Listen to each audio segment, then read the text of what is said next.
Welcome back. Welcome back. Last episode, we added so much more color and character to the tiny home, and we're so glad that you loved it as much as we do. And now we're just continuing on full steam ahead with this kitchen build. So we're up bright and early. We're going to go head into town and grab all the timber we're going to get. We're using reclaimed timber, so it's going to be a lot of work to get it to the level that we want for floating shelves and countertop. Got a big day ahead. Let's get stuck into it.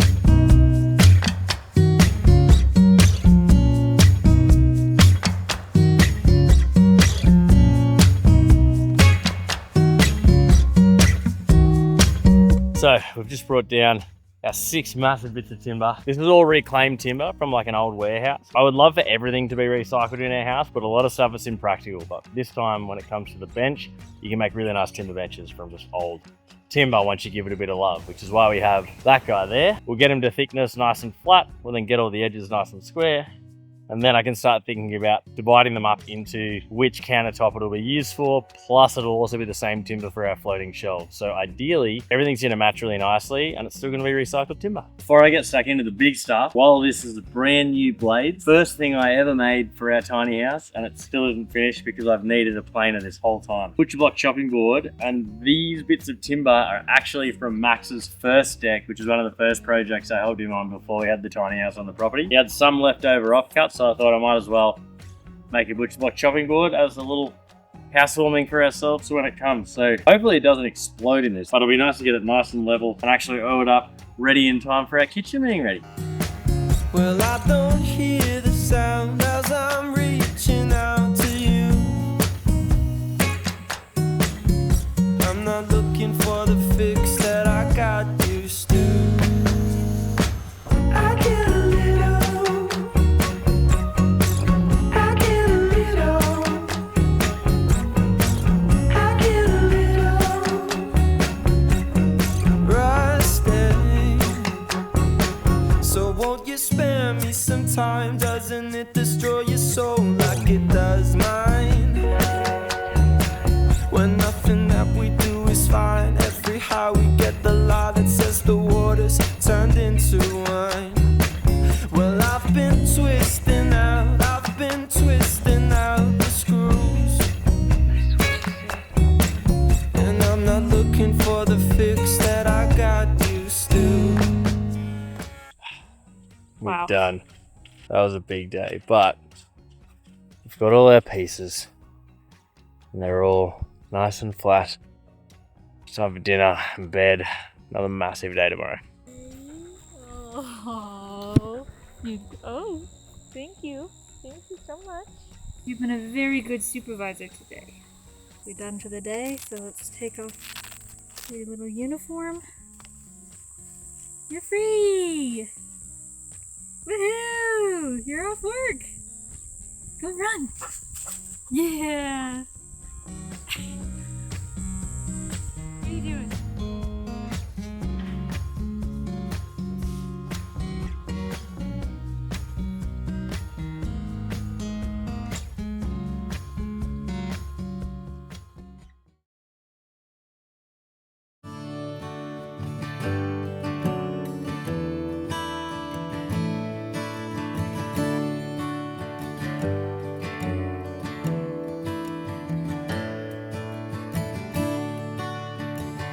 Giving myself like a pretty good buffer with wiggle room to chop off either end, to either square them off and also get rid of any nail holes.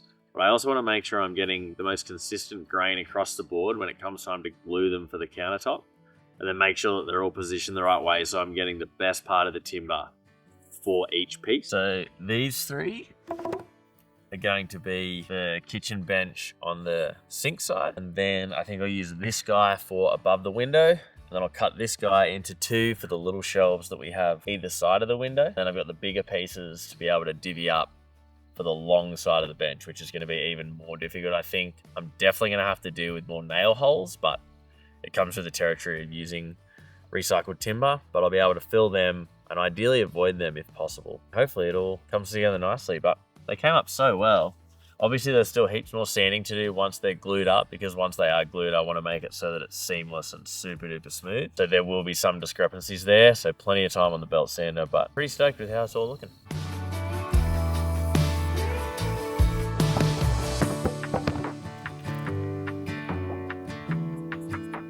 Finally time to glue one part of the puzzle. Cut these guys. I've also cut a few of the little shelves, but I'm going to leave the longer pieces till tomorrow because I'm just focusing on this. And if there are any problems that do happen in this process, it's a little bit easier to replace.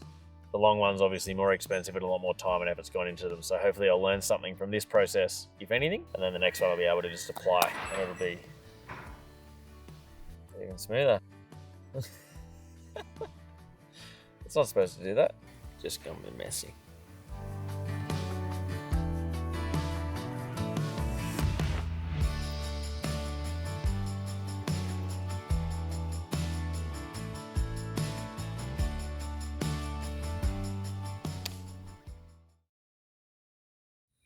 It is a beautiful morning here. Let this guy set overnight.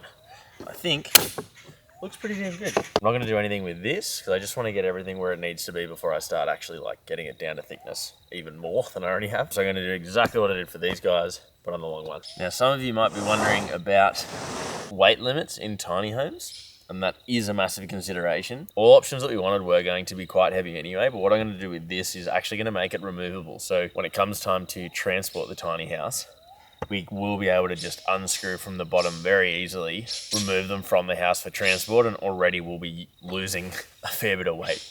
Same as the floating shelves, they just slide in, which means they'll be able to slide out and be transported separately. So when it comes time to transporting, we're still abiding by the weight limits to make sure that it's safe travel.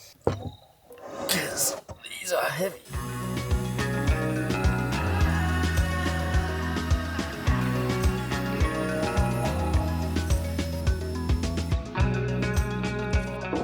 That's looking pretty good.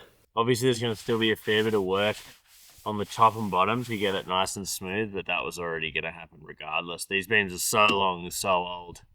There's going to be deviation, and unless I had like a big industrial planer, I think it would just take a million years to even kind of like, because they'll always still maintain a bit of a bow in them. So we can get it all glued up and then either use a hand planer, belt sander, or both just to get them knocked down. And then we'll be ready to glue.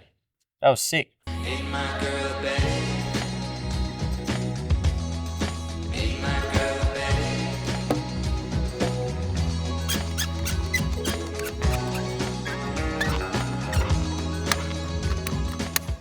Where have you been? What have you been up to, buddy boy? Have you been playing with the frisbee? Yeah. You ready to work? Be a supervisor, or are you gonna go play some more?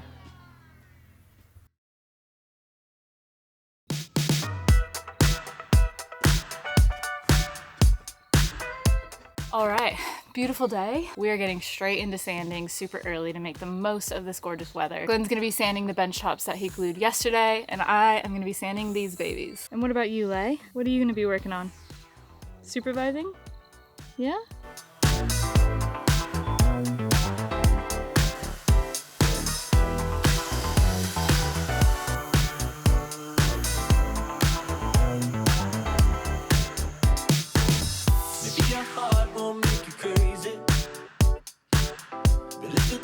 That's what it's supposed to do, baby. You're on my mind, you're on my daydreams. It's a little bit like you got everything right, and I just wanna, ooh, I gotta get to you. So these are all the sample pieces that we got, and the bourbon is the one that we're going for. Looks very dark at the moment, but we obviously buff everything out, and then it should have this nice warm tone to it. Hopefully. Hopefully. It's always so hard to tell. Same as paint. Like, you're making such a big decision and you're going off little swatches. But I reckon it's going to look good. Yeah.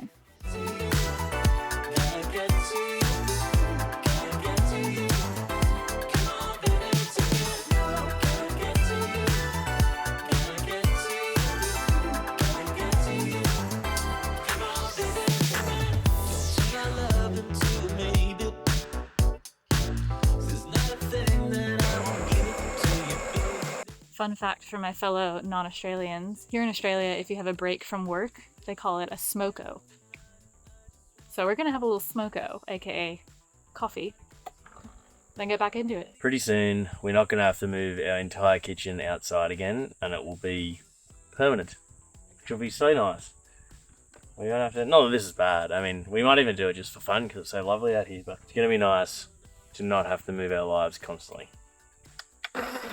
One of the things that we did love so much about the fact that we lived on the road and out of cars for 5 whole years is that everything with this build feels like such a luxury. Having lights on and having power, having air conditioning whenever we want it, like that feels like the biggest luxury to us. And doing this build slowly has meant that we've gotten to appreciate every little step along the way so much. Like maybe a bit too much, I don't know. Honestly, it's the best. Like if we got the tiny house done exactly our way, plonked straight on the property a year ago, we would already be quite desensitized to all the little extra bits and bobs that we've done. Whereas like walk in every day since doing the tiles, we're like, look at those tiles, they look so good. And like, oh, and the archway and the wall. We And built like, that. Yeah, and like we'll go up to the bedroom and be like, look at those shutters. It is such a cool way to really value every aspect of the house and be so thoughtful in how it's all laid out. It's definitely not for everyone because there are challenges, but I don't know, it's just really nice to enjoy every single step of the way.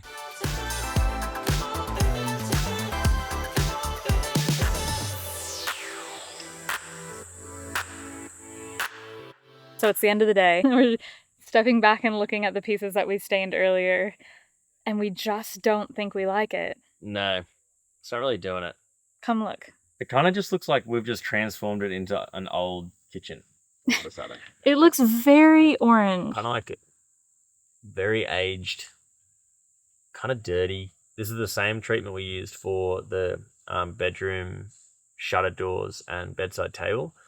And I remember the single coat that we used, it does look very unfinished and like kind of cloudy, and then use a top coat to finish it off. So we know that it will look better with a top coat, but we're just not sold on the color in general, particularly because it will discolor over time too. So now Sorry, highlight. yeah, What do you think? we're trying to figure out a contingency plan, and we think we're going to go with a different option and maybe try a few more trial pieces. Yeah, it's a bit concerning, but this is good that we're starting on pieces that no one will really see.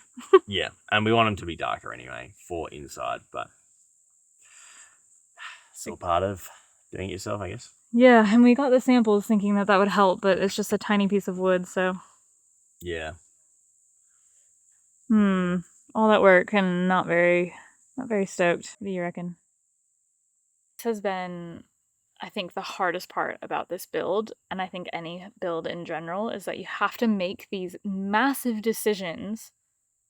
Okay, it's really not that big of a deal, but it feels like it. But these massive decisions off of tiny little things of samples and hope that they work. Sometimes it pays off and it works fine, and I think we've had a good run, but I don't know. It's just, yeah, I feel like if we're not loving it right away, then it's just going to be one of those things that every time we look at the cabinetry, it's like we're not that happy, but I don't even know what we want now. Feeling quite defeated. So nervous that the decision that we make on these cabinets is going to be not the right one. And again, it's not the end of the world. It's literally just cabinets. When you put this much time and energy and effort into building something with your hands and from scratch, to not be stoked with the end result feels like a bit of a waste. I have faith.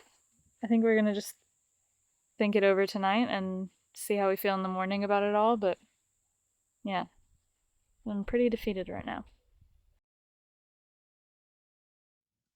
We had a crazy storm last night, which was insane, didn't we?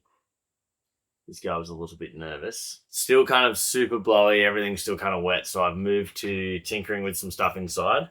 One of which is being mounting shelves in the cabinetry that we're going to be doing. Obviously, we're pretty disappointed with what the colour looks like on the inside. However, because it's the inside, it doesn't matter too much. It would be better to be darker than lighter anyway, just in terms for scuffs and use marks, etc. Plus, you're not really going to see it. And when you open it up, it's all shaded anyway. So as annoying as it is, we still did need to coat these for protection regardless. So we've still done it. It's not the biggest issue, but we still have a heap of the stain coat left that was incredibly expensive. So as disappointing as it is, it's not the end of the world. So what I'm going to do here is I could buy a jig, but I don't think there's anywhere near us that has the jig available, and they're kind of expensive considering it's just you're giving yourself options for drilling holes to be able to mount the shelves. So at the moment, I'm not 100% sure what height I want them, and it's why often you would end up wanting to have multiple options to be able to adjust. So all I'm going to do with this, I've marked out some lines that I think make sense. I'm going to drill through to make my own template, and then I'll just put those lines there on either side. And that way I've got my 4 supports to then be able to whack the pre-cut shelves on top of. And it should be light work. But I say that, like everything just takes longer than it needs to. Fingers crossed this is a simple one.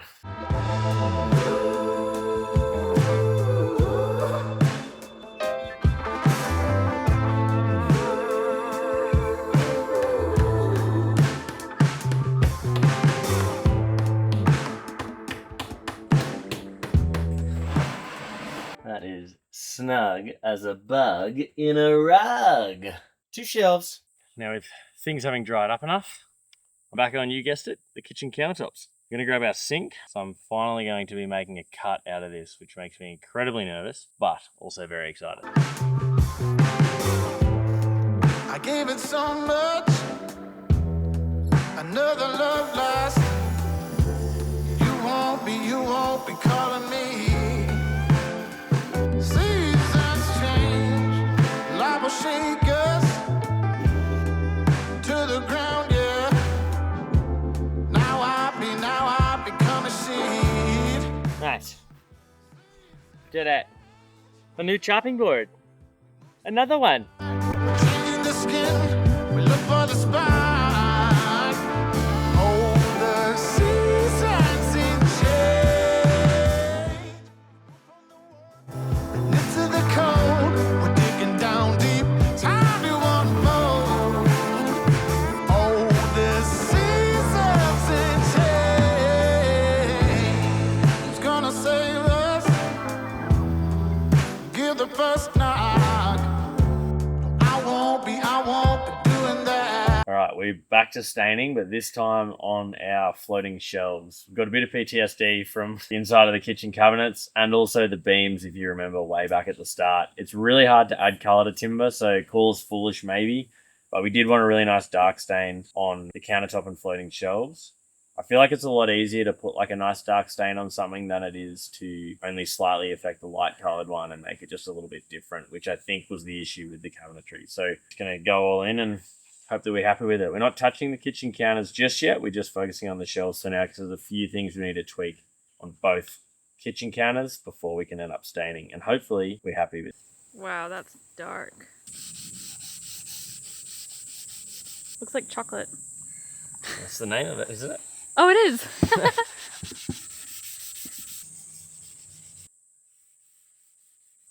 Wow. Wow, that actually looks beautiful. Wow.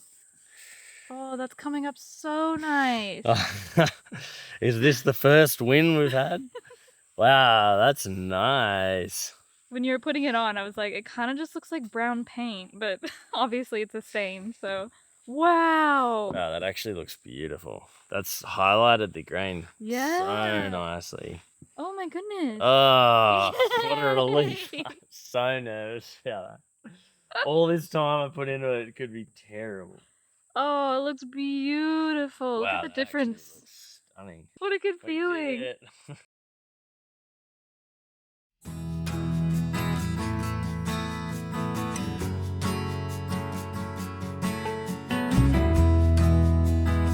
Now I'm back onto our little coffee corner floating shelves that we're making out of the silky oak.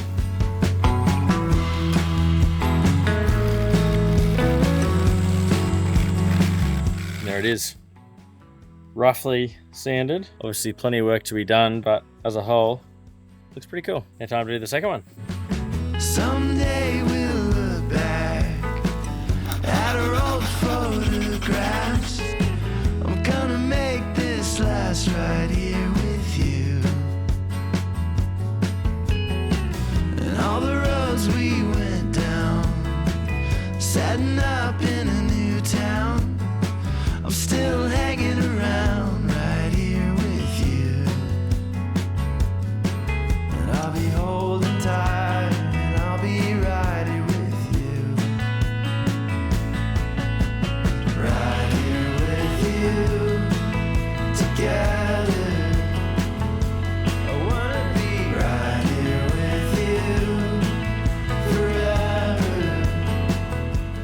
test fit of the countertops, and I am so stoked with how it all fits.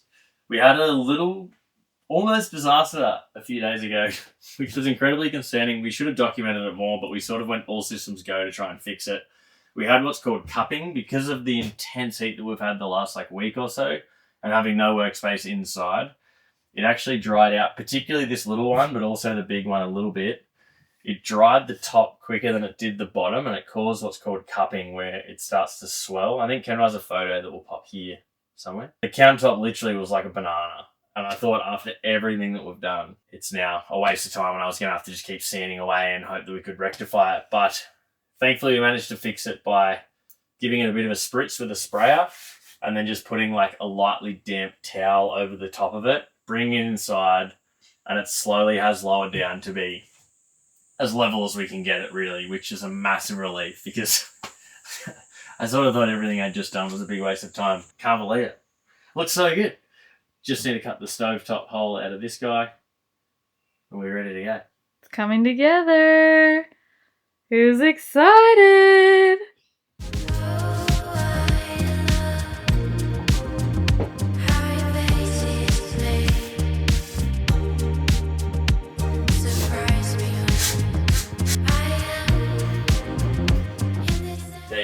That's pretty bloody good, that. That's nice. That's nice. Look at the line. Look at the That's line. nice, Lee. Look Oh, sorry. Look at the line. Look at it. Wow. Schmicko. It's really cool. And then with the trim around the window. Yeah. Wow. On to the scariest one yet. Almost 3 meters long. I don't know if I can read this.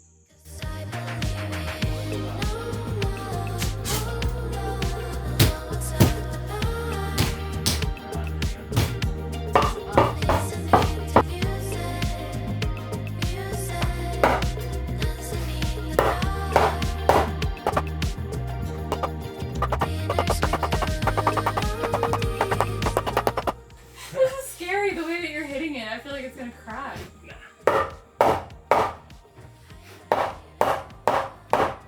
Let's say we like it, because there's no way we're getting that up. One thing we're learning, which is why we're also embracing a little bit more organic and imperfect timber things, is in these extreme high humidity, high heat environments, there just is a fair bit of movement with timber. So stuff like this, even just in the few weeks we've had it, it's been moving, expanding, contracting, stuff like that. Wow, that actually looks sick though. It's in.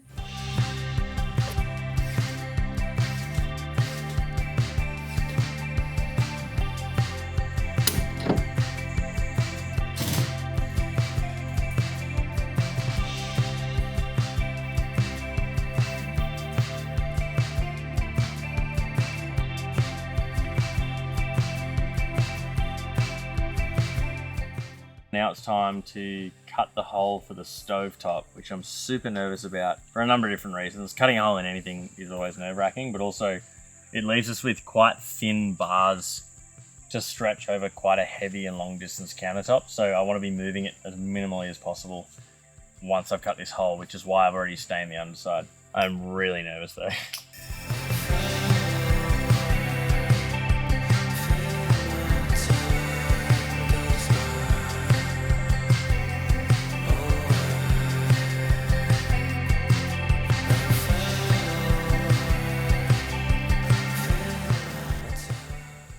Time has officially come. We're staining these babies. Oh, this is so exciting. So stoked with how the floating shelves worked out that this has given me so much more confidence with this. Let's hope it's not false confidence.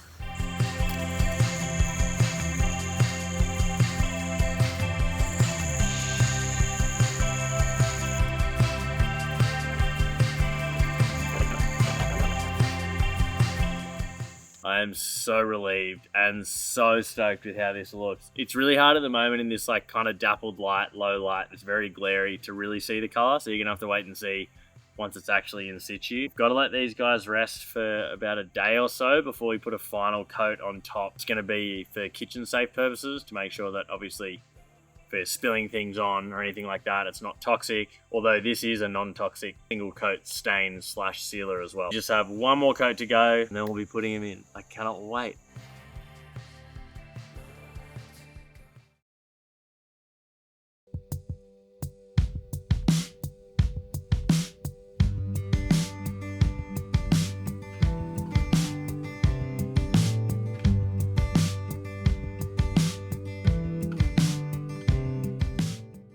Oh my goodness, we're done. Well, not fully done, but pretty close, and it looks and feels amazing. Knowing that these countertops and floating shelves started as reclaimed timber from some random joist in some warehouse to now becoming these beautiful pieces in our home just fills me with so much joy. We couldn't be happy with how they've turned out. Plenty of mistakes were made along the way, but we think we're better off for it. It built character in us and in the space. Yeah, we'll tell ourselves that. And now we're so close to being done with this kitchen, but we have a lot more to do before then, and we're trying to get it done before the holidays. Apparently Max is also just about to start his kitchen, so it's a race to see who can get it done first. We're continuing this momentum forward and trying to smash all this out as quickly as we can, so we'll see you guys on the next one. If it takes time, if it takes time,